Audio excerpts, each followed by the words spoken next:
1 hour's notice, you were able to come together as a family, as individuals, able to host all four of us together. Thank you so much for the very gracious introduction, madam. Looks like you have done a lot of research on everybody who is sitting here. But still, it is my duty to add 1 or 2 points extra because everybody is special here. That is the beauty of our BJP now. And the delegation which has come to South Africa, the brother who is sitting, who is coming from Gujarat, Satyamji. Madam spoke about very nice things about him. How he was a big businessman, a typical Gujarati, very aggressive, very outward looking, a very risk-taking person. But very important is he started his career as a pump operator in a petrol pump. He was a guy who was always starting from there, coming all the way here in a party and holding a very important position. I think I really admire him for his tenacity and perseverance. The brother who is sitting right next to him, Dr. Pushkar Mishraji from UP. And very active student union leader. He contested in the JNU election as the president of JNU. He lost it by 4 votes. And his political career started then. And very important person in our country. Especially takes care of the research and development of the Uttar Pradesh BJP unit. We all know UP is such a big state, 24 crore people. And his team for the BJP side will take care of the issues and all the futuristic thinking for the party there. And Dr. Vinusha, practicing doctor, and husband is a doctor, family from old Sangh, deep into the RSS background, and very young, but gives a lot of time to the party, a future leader coming from the Andhra Pradesh, that part of our country. So with this I thank all the friends that come here, because it is my duty to say some nice things about them before they start. Because sometimes these are very hidden, the small things are hidden. Like the friends who are sitting here, I really envy at you because you have 2 homeland. Yeah. Not many in India, we have 2 homeland. We all have 1 homeland. But when I saw all of you standing here and seeing you singing the national anthem, the very beautiful national anthem, and when I saw you singing the very beautiful South African national anthem, and I was really feeling very envious of you, that staying in a country very deeply connected to our motherland India, at the same time very deeply connected to the country which is giving you life. And very few people have that opportunity. So you are living the life of 2 dreams. So very happy to meet you all. My mind goes back to my Sri Lankan visit about 10 months back. I was in Sri Lanka. And I was very particularly interested to visit a part of Sri Lanka, the central part of Sri Lanka called the Nurelia. I told a friend of mine I have to visit it. He asked me why. I said, this is the place, many Indians, particularly the Tamilians, around 1820, 21, 22, the first batch of people who left our country, they went to a foreign country as laborers, and they started their journey here in Kandy, the central province of Sri Lanka. I want to go and see how is it done. I want to feel it. 200 years back, how did our people reach there? What kind of country was that? So we both took a 7-hour journey from Colombo. We went to Nurelia. And I could see 5th generation, 6th generation, 7th generation of Malayaga Tamils, what we call the upcountry Tamils there. When I spoke to them, many of them have a very documented history of 200 years. They said which ship came, where they boarded the ship, their ancestors. It's like a story from generation to generation. They remember that story. They tell that story to their kids. The kids tell they remember that, and more like a folklore. And where it brought them, where they all assembled together. They came as a group of villages, but at that point of time they felt if too many villages are together, they might have a sense of unity. They divided them randomly. They said, you go there, you go to Kandy, you go here. So people randomly went to places. When they went, it was only bisons. I'm just recalling how South Africa would be then. Only bisons it was there. They went and tamed it. They started putting tea, jute and everything in the upcountry now. And looking at the history, many of us were able to recall the houses. They said, these are the estates where my ancestors, 4 or 5 generations back, they came. These are the houses they stayed. And South Africa, we are not having that opportunity to go deep inside and see, but in spirit, we can really feel how our ancestors must have come here many years back, centuries back. How with a lot of dream they must have come outside the country. Our great Mahakavi Bharatiyar used to say, Thiraikadal Odiyam Thraviyam Theater. If you believe you have to make a living, don't be afraid to cross the seas. He wrote it 100 years back. He said, if you have to make a living, just be fearless. Go over the seas. Go to a different country, make a living. And with that spirit, I think many of our ancestors must have come here. And today to see this very vibrant community, the largest diaspora outside India, at Durban, Johannesburg, such a very thriving Indian community, having very strong roots, and I'm very sure Modi ji is coming in August. You are very excited to see our Prime Minister. And Prime Minister connects to you by heart, and very few leaders connects to you by heart. When he became the Prime Minister of our country, Modi ji, first trip he went to Nurelia. He went, the first Prime Minister after 1947, to go to the same place in Nurelia in the upcountry Sri Lanka to see how people must have come. So that kind of sense of history has got. So we are also very excited that the Honorable PM for the BRICS Summit in August is coming here, is going to meet all of you. And probably you'll have a very historic day, historic event with you meeting PM very closely. The reason we are here is to celebrate the bonding of Bharat. We are divided by ocean, thousands of miles away, but the sense of bonding, we see somebody speaking the language, the same culture, we just get connected to them. It doesn't matter that you are meeting for the first time, and we just connect to you. We are meeting for the first time, but connection is as if that we have seen each of you for about 10 years, 15 years, 20 years. That is a kind of connection. With that pride, all of us are sitting here. With that pride, the sense of being a Bharatiya, with that pride we are sitting here. And our Consulate General, very dynamic, very young, the new breed of Indian Foreign Service, where we see the Indian diplomats very aggressive outside. And gone are the days when we go to a diplomat station outside our country, and many Indians were felt unwelcome. There was a time. And we felt very unwelcome. That is old India. That is why Modi ji keeps telling the word called New India. Now we are seeing a Consulate General, a very dynamic person, saying, is complaining that you are not drinking tea with them. He's saying only some of you are drank tea with them. Where are the remaining people? And then he mentioned that Puranaji makes good tea also. He has tempted you with Puranaji's tea also.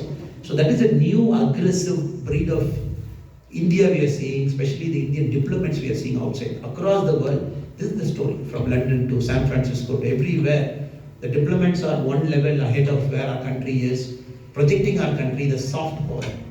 I think the CG was also very kind enough to mention about 5 points where he sees and where we are leading. But most important, which he hinted also, is the kind of soft power that you all carry for us outside the country. Because India to emerge, which India is going to emerge in the next 20-25 years, and we will take our rightful position in the world. But to do it the Indian way is very tough. Countries have grown economically big, like an engine they have gone very big like China, but India, Modi ji is very clear, and all of us are very clear. We have to do it the Indian way. We have to do it the Indian ethos with spirit, and whatever makes us as Bharatiya. And we believe this is the time when the whole of the world should witness it. Yoga is one, Ayurveda is one, and family is one. The way we live our life is one, culture is one. The bonding that we have for our elders is one. So these are the things the world needs. The world has to see India now. The world has to deeply listen to India now. Because the world's problem, if you are looking at a solution to most of the world's problem, now everybody is looking at India. Because they believe the problems of the world can be solved by India. Not by sitting in a high table, having a conversation, but by the way we live. And we don't believe in dominating anybody, because we are the only country in the world, in the last 1,000 years of recorded history, that we were never on the side of the aggression. We were never on the side of aggression. And Mahatma Gandhi, who started his Satyagraha here, which came to complete fruition in India after 1917, we were never the aggressor. So the whole world is looking at India to heal, not from inside but from outside also. So that is going to be the recurrent theme in the next 25 years. That is what I meant by the soft power, because the world's problem can be solved by the Indian ethos, the Bharat ethos. That will be the biggest contribution of our country in the next 20-25 years. Now, when we spoke about old India, when steam engines got invented, it came to India 81 years later. So the West had the steam engine, they developed it. 81 years is full 8 decades later, we had the first steam engine entering our country. Electricity, after it was, the first bulb got burned here, 78 years later the electricity came to our country. Passenger cars, Model T Ford, 72 years later the first car came to India. Polio vaccine, 1955 the vaccine was found. 23 years later the vaccine entered India. Telephones, 22 years later the telephone came to India. Cell phone, 7 years later it came to India. The reason I'm telling you this was There was a very severe disconnect between where the world was, where India was at that point of time.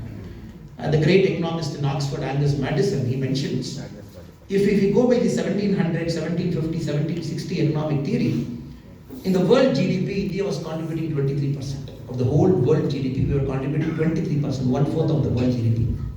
Now, 250 years, 60 years was a clear deceleration that we saw. And probably that is the time when many of your forefathers chose to leave India, 1800s, that is the point of time. Now, this is the kind of disconnect. You invent something here, by which 8 decades, 3 generations will progress, then it comes to India later. Very first time we were able to show the world that we are ahead of the curve. We are one step ahead of the world was during the COVID. During the time of COVID, for the very first time, we have shown the world we are ahead of the curve. That was the first time the world stopped lecturing at our country, and they looked at India and they said, what is happening in our country? We are able to invent vaccines with the Indian way.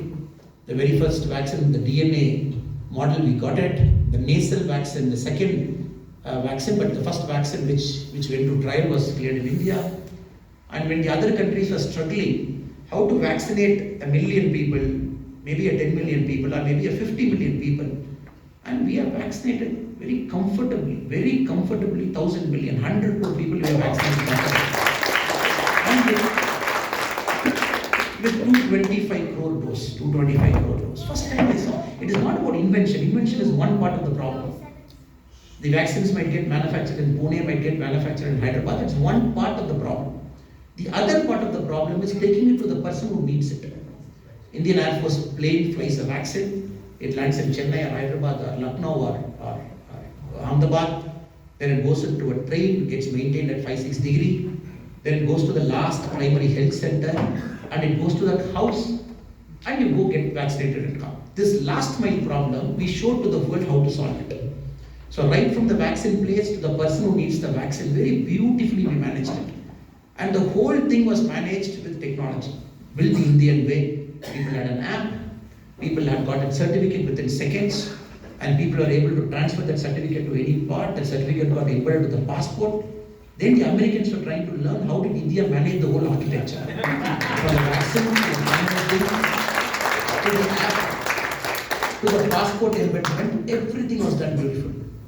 So, very first time with a lot of pride, we can look and say that, look, everything is there. We needed somebody to connect the dots. We were waiting for a long time for somebody to come and connect the dots. Everything was in our country. And that guy, we waited. 1950, he was supposed to be born in Gujarat. Then 2001, he was supposed to be a chief minister of Gujarat. Then 2014, he became the prime minister. We wanted a Modi to come and connect the dots that was already in the country to make sure this country can really prior to it. More important part of the Then subsequently, we can see in all the record indicators. If you look at the numbers, one thing we can feel very proud as an Indian is the kind of numbers the country has achieved in the last 9 years. In the economic front, 11th largest economy in the world to 5th largest economy. And you might ask me, other countries are not growing. 2004 to 14, if we take, we were 2004, we were the 12th largest economy. 10 years, we went one position up, 12th to 11th. But from 2014 to 23, 9 years, from 11th largest to 5th, we jumped 6. You see, 10 years it took 1 jump and 9 years it took about 6 jumps. So these are all very record numbers which showed that India was always there, potential was always there, people were always there, technology was always there. We needed somebody to come and connect everything together to show the world that we will do it the Indian way. And last but not the least, with respect to the opening remarks, and we are doing it the Indian way. It is not some random production that is happening. We are controlling the factors of production, like how Chinese were doing it in 1990. And India is a production-oriented country. And then people live in some big warehouses. 10,000 people work together, and then we produce output. No, it is not like that. We are doing it the Indian way. Micro, small, and medium enterprise of our country. For the very first time, we see the small businesses thrive. Like the German Mittelstand model, the smaller businesses in India. And the very first time somebody went to their home asking, do you want a loan? We all know pre-2014 to take a loan, how many people we have to roam around. Even for telling that You are Mr. Kurana ji has to go and pay 300 rupees to a notary public to get it certified that he is Mr. Kurana. Now, after 1947, we never had the permission to tell ourselves our name to somebody. They said, who authorized you that we are Mr. Kurana? We said, okay, notary, where is the notary signature? Now, small things got changed. The ease of getting a loan became easier. People started getting the micro loans in Mudra, 50,000, 1 lakh, 5 lakh. Now, if you come to our country, many of you keep coming now. If you go very deep into Coimbatore, or very deep into Dindigul, or maybe Secunderabad, or maybe UP will come later because there is a lot of miracle that is happening in UP. That needs a very different way of looking at the state now, what is happening. If you look at the smaller cities, first time we see somebody is building a business. Somebody is employing 5 people, somebody is employing 7 people. And somebody is free of this red tapeism, somebody is free of this, the inspector Raj person who comes and checks everything and then signs. So this is something that is booming in our country. So 10 years from now, 20 years from now, each of the small businesses, when they attain that momentum, when they get that accelerated potential, when they cross the tipping point, then sky is the limit for our country. When you have so many micro, small, medium enterprise in the next 10 years growing. If you look at the other numbers also, on one side, the infrastructure is getting to the world standard. There is always a European benchmark. They always say South Africa had the European standards. That is why this country is much different with the other parts of Africa. The European scale.